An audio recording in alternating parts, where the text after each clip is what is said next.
Today, the European Union stretches from the Atlantic to the Baltic, a community based on the values of democracy and freedom. But just 20 years ago, the reunification of Europe seemed an impossible dream. Half of Europe lived under communism, the continent was divided, and the symbol of that division was the Berlin Wall, a piece of which stands here outside the European Parliament in Brussels.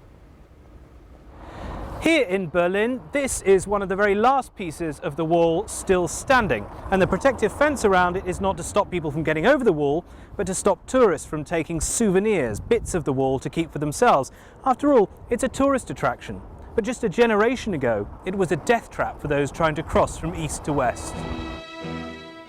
Building of the wall began in August 1961. For years, people in East Germany had been using West Berlin as a springboard to escape to West Germany. East Germany's population was shrinking fast, and its leaders, together with the Kremlin, decided something had to be done to stem the flow of people fleeing the misery of the communist regime. In 1981, Marita Ulbricht was a medical secretary living in East Berlin. For years, she'd been desperate to escape. So she and a colleague paid a Burmese diplomat to smuggle them through Checkpoint Charlie into West Berlin. But someone had betrayed her. The car was pulled over. Border guards opened the boot, and her dream of freedom was over. She was jailed for more than a year. Dann haben die uns über die Fahrbahn geführt zur Mauerstraße. In den alten Häusern waren Büros von denen. Und dann waren 3 Fopos mit Gewehr. Und sagten dann, also bei Fluchtversuch wird geschossen. Also ich mit meinen Absatzschuhen hätte hier die vielen Meter, wie denn, sinnlos. So, und dann wurden wir getrennt. Wir haben den Diplomaten schon gar nicht mehr gesehen. Und auch mein Mitflüchtling war weg. Und dann alles auspacken, was wir bei uns hatten. Na ja gut, dann kriegten sie diese Plastiktüte mit den Papieren auf den Tisch. Und dann habe ich aus meinem BH meinen gesamten Schmuck auf den Tisch gelegt, den ich auch nie wieder gesehen habe. Checkpoint Charlie was one of the icons of the Cold War. In 1962, a year after construction of the wall began, local campaigner Rainer Hildebrandt opened a small museum here. Now, nearly 50 years on, its mission is as important today as it was then, to tell the truth about the horrors of totalitarianism so vividly symbolized by the wall that used to stand just meters away from here. Mr. Hildebrandt's widow, Alexandra, is the museum's director. We are now on the place over Checkpoint Charlie.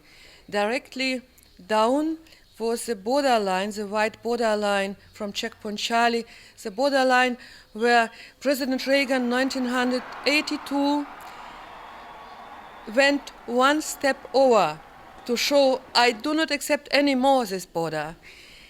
Here was also tanks confrontation in October 1961, where nobody knew if the new World War will be. The Berlin Wall was indeed one of the most important points of conflict between East and West, a physical manifestation of 2 competing, incompatible ideologies. During its 28-year history, many visiting politicians came to see the wall and to give moral support to the people of Berlin. But 2 visits in particular stand out, both by US presidents. The first was by John F. Kennedy in 1963, just a couple of years after the wall had been put up and just a few months before he was assassinated. He expressed a sense of moral outrage at the construction of the wall and the inhumanity of the system behind it. As a free man, I take pride in the words, Ich bin ein Berliner.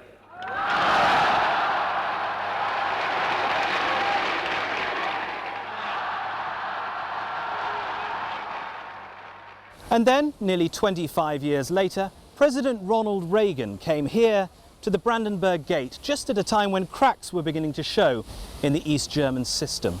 President Reagan's uncompromising anti-communism was an inspiration to millions living behind the Iron Curtain, and his speech here was electrifying because it was not just a direct challenge to the East Germans, but to the Soviet Union itself. Mr. Gorbachev, open this gate.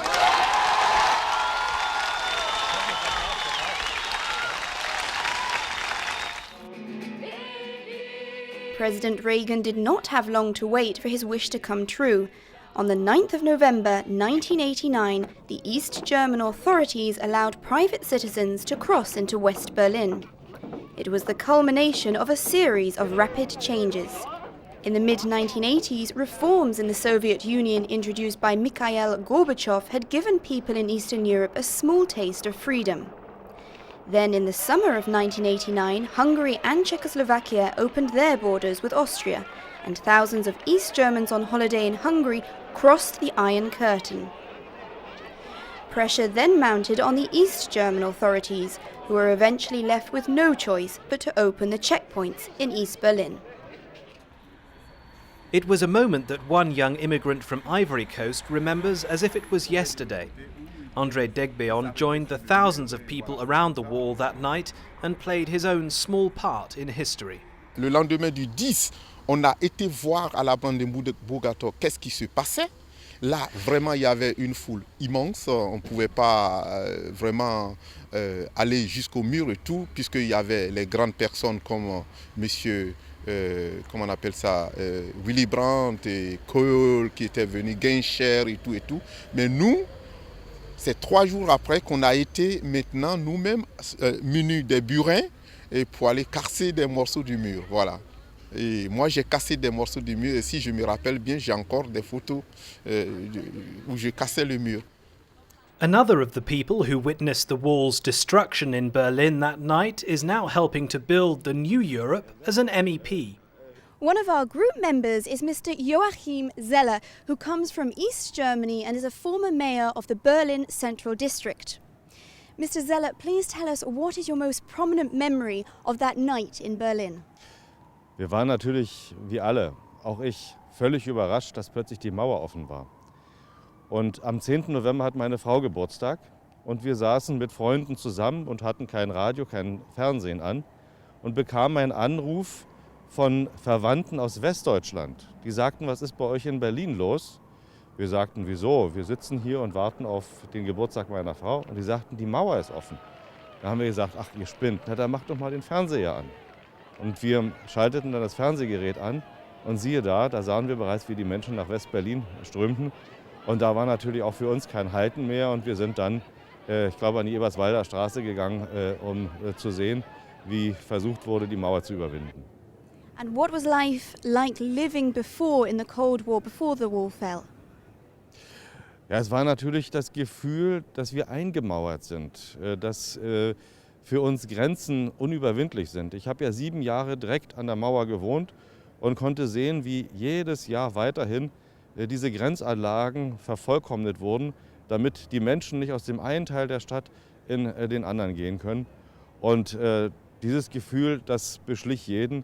Für uns ist die Welt zu Ende, obwohl sie an einer anderen Stelle weitergeht. Und das war schon für viele eine Belastung. What role did the EPP play in promoting the reunification of Europe?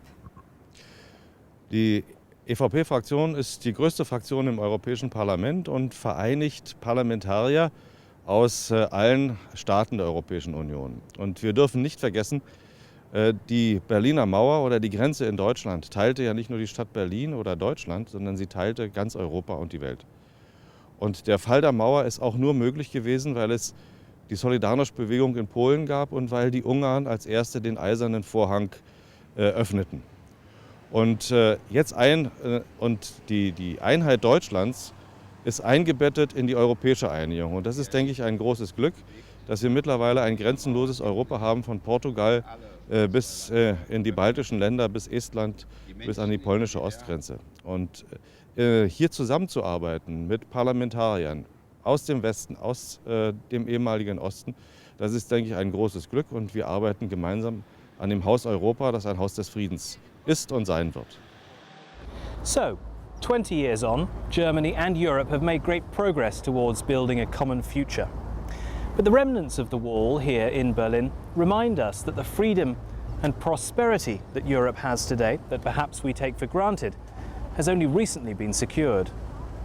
And it's here in Brussels where that prosperity and freedom will be nurtured and strengthened. in a community of 27 member states and 500 million citizens, a community of values.